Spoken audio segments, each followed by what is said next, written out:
In the name of the Father, and of the Son, and of the Holy Spirit. Amen. A reading from the Holy Gospel according to John. Lifting up his eyes to heaven, Jesus prayed, saying, Holy Father, keep them in your name that you have given me, so that they may be one just as we are one. When I was with them, I protected them in your name that you gave me, and I guarded them, and none of them was lost, except the son of destruction, in order that the scripture might be fulfilled. But now I am coming to you. I speak this in the world so that they may share my joy completely. I gave them your word, and the world hated them, because they do not belong to the world, any more than I belong to the world. I do not ask that you take them out of the world, but that you keep them from the evil one. They do not belong to the world any more than I belong to the world. Consecrate them in the truth. Your word is truth. As you sent me into the world, so I sent them into the world, and I consecrate myself for them, so that they may also be consecrated in truth. The Gospel of the Lord.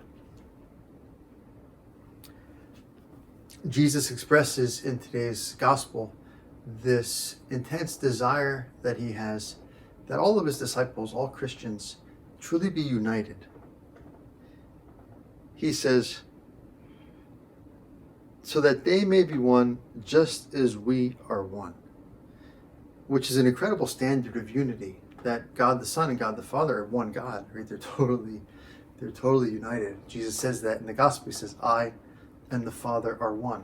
And so this is something as Christians that we have to work towards, we have to pray for, that all Christians be united in faith, that all Christians be united in fraternity, that all Christians eventually be united sacramentally, that we all participate in the fullness of the sacraments, that all Christians be united under the authority of the bishops and the Holy Father, those shepherds that Jesus has given to his church. That's a wonderful thing to pray for, the unity of all Christians. And it's interesting that in the same context of praying for unity, Jesus prays to the Father that we're kept from the evil one. And who is the evil one? The evil one, of course, is Satan. Satan is God's enemy, right? He who opposes God, or who opposes the plans of God. And that's why Jesus, in an incredible moment in the gospel, turns and calls Peter Satan. He says, get behind me, Satan. Why? Because at that moment, Peter was opposing the plans of God, right? He was the enemy of God. He was against God's will, against God's plan. And so that's why Jesus calls him Satan. And so there's this contrast, right? That Jesus wants unity, and Satan, the enemy of God, wants disunity, right? If anything would make Satan happy is when we're not united, right? When we turn on each other, when we let our disagreements grow into hatred, when we let differences of opinion grow into prejudice against each other, when we kind of write off sections of people or people in our life. We say they're not worth loving, they're not worth forgiving, they're not worth understanding because of some difference or because of something they've done to us. And that's what Satan wants. That's what the evil one wants.